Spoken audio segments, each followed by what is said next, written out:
really dominating the front pages today. There's the Sunday Times. It's got a story about prisoners going to get the vote in a change on human rights legislation. And the sex pest story, they focus on BBC women. Michelle Hussein wakes up to find herself on the front page of the Sunday Times and has already tweeted that this story is not accurate so far as it concerns her.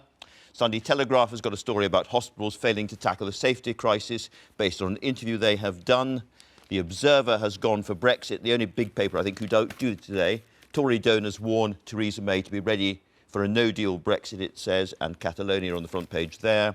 Catalonia dominating the front page of the Sunday Express. Spain on a knife edge, it says, a genuinely dangerous situation there. And finally, the Mail on Sunday has gone for the Westminster sex story. Minister sent his PA to buy sex toys. We'll be talking about all of that, I'm sure, but not in too much gory detail, so don't panic. Don't panic. Owen Jones, let's carry on with that same story. Front page, well, not front page, inside the Sunday Times, there's a big piece about what's going on at Westminster. Well, I think this is potentially very, very scandalous indeed. The reports of two senior cabinet ministers named by female MPs for searches for being, in quote, serial sex pests. The Prime Minister receiving a briefing on these allegations, but the whips, and this is absolutely critical, treating it as a bit of a laugh. Now, we saw yesterday Michael Gove making a unbelievably crass, terrible joke about Harvey Weinstein and the sexual abuse and rape of women. And I think here there's a number of things that has to happen. Firstly, women need to be encouraged to be able to come forward and be supported and to be believed. Action needs to be taken about these cabinet ministers.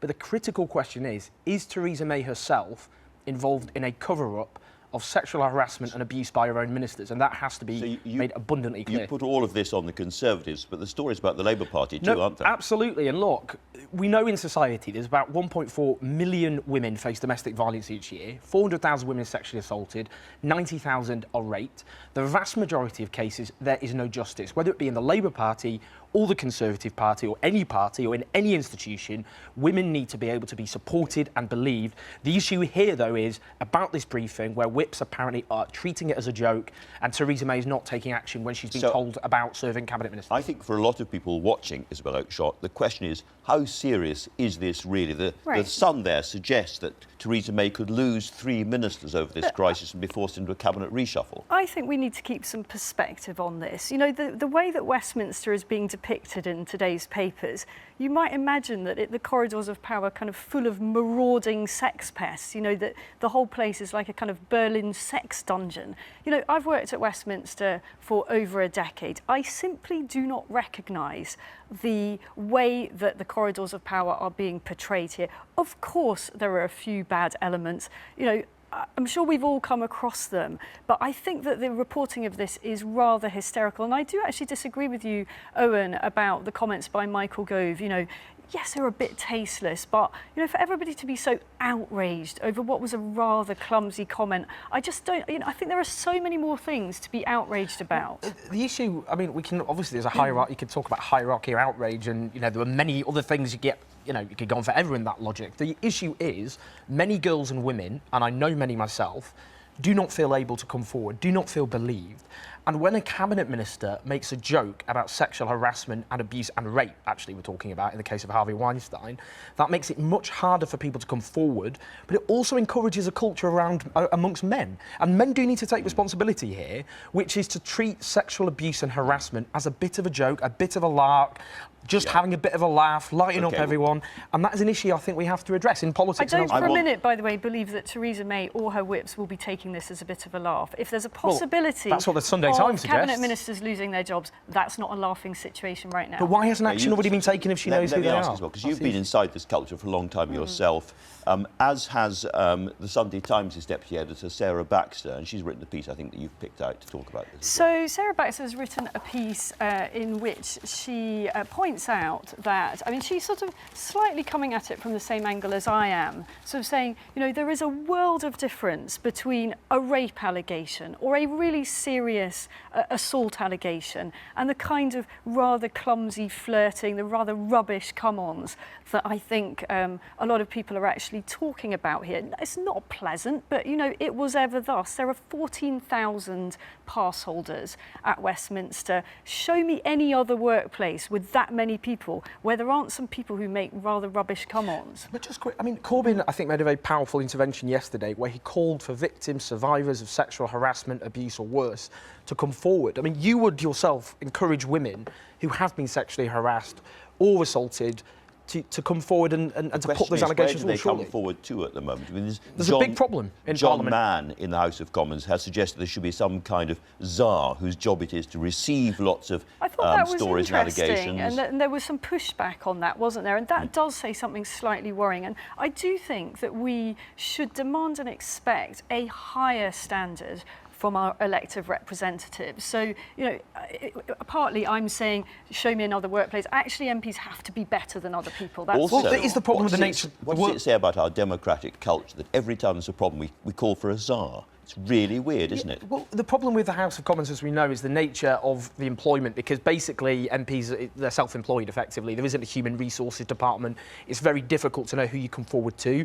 There is a trade union, Unite, represent parliamentary researchers, but it's very difficult for parliamentary researchers to come forward. And what MPs exploit, incidentally, in these cases, is this could be detrimental to your career if you come forward, and that's the problem. I'd like to move on to the other huge story of the day, which is, of course, the Catalan crisis. And you've got an Observer story there. Yeah, and it's just a story about the massive polarisation of Catalan society, where I think it's about 50-50 at the moment in terms of support for staying with Spain or leaving. You know, the vast amount of responsibility for the situation lies with the Spanish government. There was a referendum many years ago in Catalonia, which gave a constitution that enshrined them as a nation, gave Catalan the language special protected status. The ruling People's Party stripped those away, and in an attempt to deflect from corruption scandals in Spain, they ratcheted up attacks on so-called separatists. And that has led to a lot of this polarisation, and also the attacks on the democratic norms in Catalonia and assaulting voters, as we saw the other week.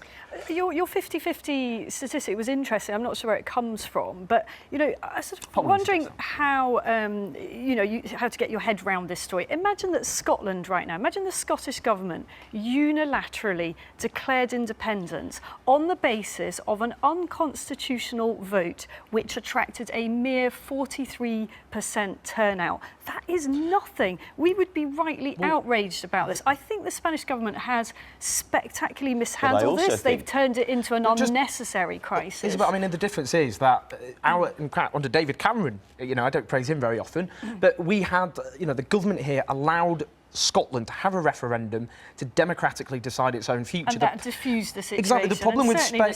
Madrid has not handled this well. They refuse to allow them to I don't support Catalan independence as much as that matters. It's up to them, after all. But the fact is, they're being denied the right to determine their own future. In Quebec and in Scotland, both respectively, the Canadian and British governments allowed them to decide. Part of the trouble, I think, is the Spanish constitution is very hardline and, as it were, almost too clear on this, and hasn't given Rajoy that much room for manoeuvre. Well, it was passed in the immediate aftermath of Franco's death, that constitution, and it was an attempt to prevent, as they saw, civil war, to stop Francoists kicking off, and that was why you have that hard line. We haven't got huge amounts of time, so I want to move on to some other stories. In terms of Brexit, there's an absolutely intriguing story in the Mail on Sunday here that Amber Rudd, on one wing of the party when it comes to Europe, and Boris Johnson, very much on another wing, have come to some kind of arrangement. Oh, this is great mischief, this story. The suggestion that Amber Rudd, the Home Secretary, whose star has very much risen in recent months, might team up with Boris Johnson, the Foreign Secretary, whose star has somewhat fallen, to make a kind of dream team in the event of Theresa May falling on her sword or being ousted. I'm sorry, I'm jumping in. It's been particularly piquant because Amber Rudd's been so rude about Boris Johnson in the past. Absolutely. You know, this is the Home Secretary who said she wouldn't want to be in the same car as Boris at the end of a night out. And, you know, I love the mischief of this. I don't really entirely buy into it, knowing the personalities and characters of both politicians. I think it would be a very attractive ticket for voters, but the problem is it would fall down almost instantly. I do not think that Amber Rudd would be putting up with Boris's nonsense for any more than the first kind of few days. In fact, it might be another Michael Gove situation where she pulled the plug at the last minute.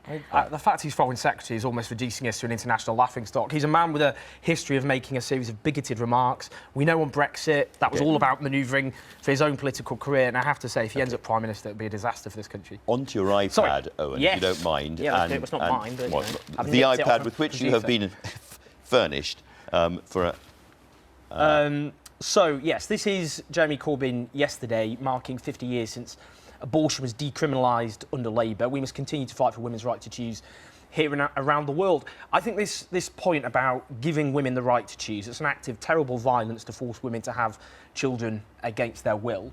We know in countries where abortion is banned, where people don't have the right to choose, there's still the demand for abortion. It's just unsafe and women's lives are put at risk, and that's why having legal, safe abortion is so important. Is this a bit of virtue signalling, nonetheless, to say we must remember this? I mean, there's not actually a proposal here, is there? Well, it was a landmark, obviously. He was talking about Labour's record. I think Labour does have a very good record, obviously, of championing women's rights. That was one critical milestone. And there is a danger in America and here that culture warriors want to take away women's right to choose. Well, hang on a minute. We have to guard Owen, you against talk about an act of terrible violence to force women to have babies they don't want. An act of terrible violence is a late abortion. Late abortions are obscene, and a lot of people in this country feel really, really strongly about that.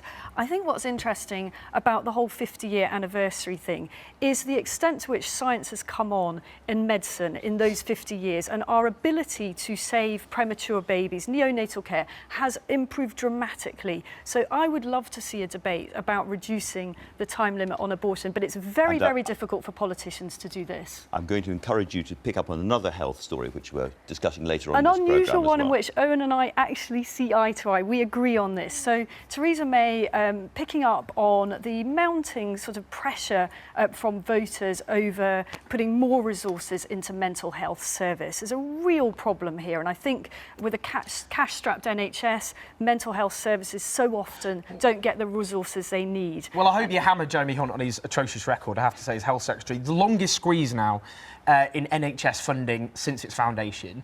And even though parity of esteem was promised for physical and mental health, cuts to mental health services ended up being 20% worse than for the rest of the NHS, where people are forced to wait months for treatment, often when they're suicidal, for example, where they're bumped around the country, where there's not beds available. There's lots of good talk about mental health, and that's important, but the action is not there, quite the opposite. OK, I detect that the absolutely intriguing Jones-Oakeshott consensual moment hasn't quite crystallised as we were expecting, but thank you both very much indeed. Very interesting indeed. Now, we've been talking... You didn't frankly have the balls to put country before party.